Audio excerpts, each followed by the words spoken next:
সর্বপ্রথম বাজারে একখান চশমার দোকান ভিক্ষা করতে গেলাম।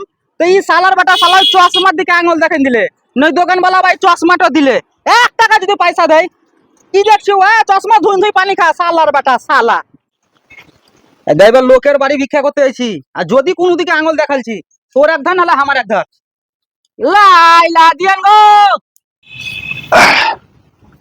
কে গো? দাদা আমি যাতে ফকির। কি ব্যাপার, এত ইয়ং বয়সে ভিক্ষা করছো? তোমাকে লজ্জা লাগে না? আর বলিয়েন না দাদা, কষ্ট না হলে কার ভিক্ষা করতে আইছি। ছি ছি ছি ছি ছি, তোমাকে লজ্জা করা দরকার। তোমার হাটটা কাটটা শরীর, তুমি খেটি খাও গা। কাজ আমি করি দাদা, কিন্তু মেন প্রবলেম হচ্ছে আমার মায়া লোকের অন্নপূর্ণা টাকাটা ঢুকে না। তো ওই আসাদুলের বেটার দোকানে, অনলাইনে দোকানে ওই ফর্মটা ভরেছিলাম।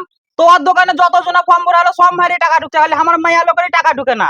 তো আমার মেয়া লোক বলছে আমাকে যেমন করি হোক এই মাসে 3000 টাকা তুমি আমাকে পুজাই দাও। ওই লেগে আমি দেন ভিক্ষা করতে এলছি।